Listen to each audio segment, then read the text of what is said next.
Good morning, friends. It's great to see you. I thought I'd come here to just behind or in front of the London Eye, as you can see behind me here, because I wanted to talk to you this morning briefly about the day that we're celebrating in the Christian faith.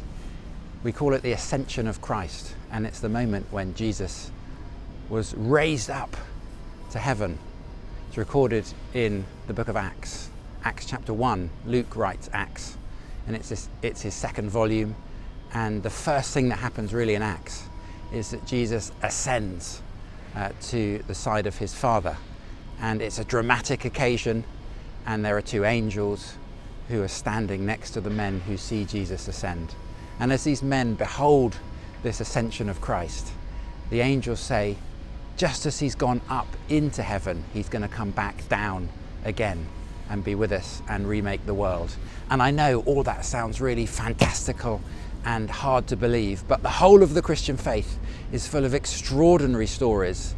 And as C.S. Lewis famously said, either the whole lot's basically true or it's a load of old cobblers, but it's probably not a bit true. You don't make up stories of people going up like a rocket. The London Eye is 135 meters high, which is very tall, but Jesus went right up to heaven. Is that true, or is it a load of old cobblers? Well, of course, as a Christian and as a vicar, I profoundly believe it. Not without some doubts, obviously, but essentially I believe in the fundamentals of the Christian faith that we say in the Creed week by week. I want to encourage you to go further into what faith you have, because we live in an age when there are so many different ideas, and the Christian faith is big enough to hold your life. And the Ascension reminds us of this extraordinary story of Jesus, that it is a big story, and your life needs a big story in which to live in. It's no good living in a little story. You know how it is with us as we live our lives. There's always a sense in which our lives get, if you like, shrunk down to the smallest common denominator, and then we become really pedantic and probably quite annoying. And the Christian faith says, look up, think big, and with the ascension of Christ we can think very big indeed. He really did ascend to the side of his Father, and with our lives within this story, it's as if we're given air to breathe, and we can live the rest of our life, and indeed we know that we have a future. Because if Jesus ascended like that and promised to come back, we know that he is trustworthy. If you want to go up in the London Eye, obviously you've got to get into one of the pods. And if you want to live a life with Jesus, you've got to get into Jesus, if you like, into the Christian faith. And again, the Ascension reminds us that Jesus is capable of getting into. He is the one who has gone up. And we, as his modern day followers, are called to get within him. It also tells us that history is not circular. Now, I know in this London Eye, if you get in it, you go round and you get out of it again, hopefully. And so that makes us think, well, history just goes round and round and round. And in one sense it does.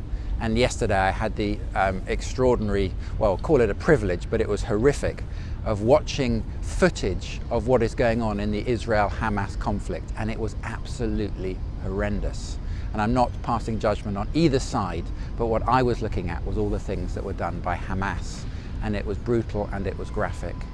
It just reminded me yesterday that the world we live in is an evil and broken world. Of course there is good, but as we've been reminded of late, there is also so much that is not good.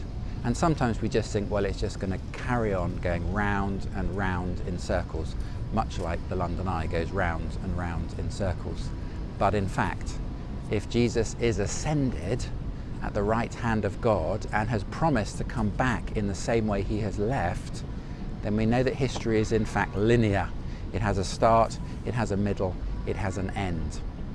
That I find hugely hopeful, that the problems of this world are not going to go on repeat forever.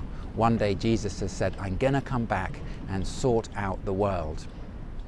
Again, going back to that whole sense of being in Christ, the invitation of the Christian faith is to come within it, not just to look at it and to say, oh, how nice, how interesting, how marvelous, but to actually invest yourself, to trust that this is the reality, the story, if you like, of the world we live in. And again, stories are so important. We all live our lives in stories. We all have points of reference, things we believe in and things we're seeking to do. And the Christian faith says, put your life into this story. This is the story that is big enough to help you live and navigate now, and ultimately to get you into another world. The promise of Jesus, again and again, is not necessarily, first of all, to make you a nicer person, although he will, but the promise of Jesus fundamentally is to say, hold my hand as I take you through this world into the next. Of course, as you hold the hand of somebody good, inevitably you yourselves will become better. But Christianity is not morality. Morality is thin and on the outside, but in fact Christianity is within our hearts. And so as I sit here looking with the London Eye behind me, maybe this is a helpful image for you. And I was thinking, London Eye, and so this, if you like, reminds us that we all have a lens through which we look at the world. And as I was thinking of the word I thought of some words of Jesus towards the end of his Sermon on the Mount. And he said this in Matthew chapter 6, verse 22. He said, the eye is the lamp of the body. If your eyes are good, your whole body will be full of light. But if your eyes are bad, your whole body will be full of darkness. And I think what Jesus is saying is, make sure you look at me and look at the world through me, and your whole life will be full of goodness, because I am good. Of course there will be evil. There's evil all around us, there's evil within us, but look at me, says Jesus. If your eyes are good, your whole body will be full of goodness. And we do become what we look at.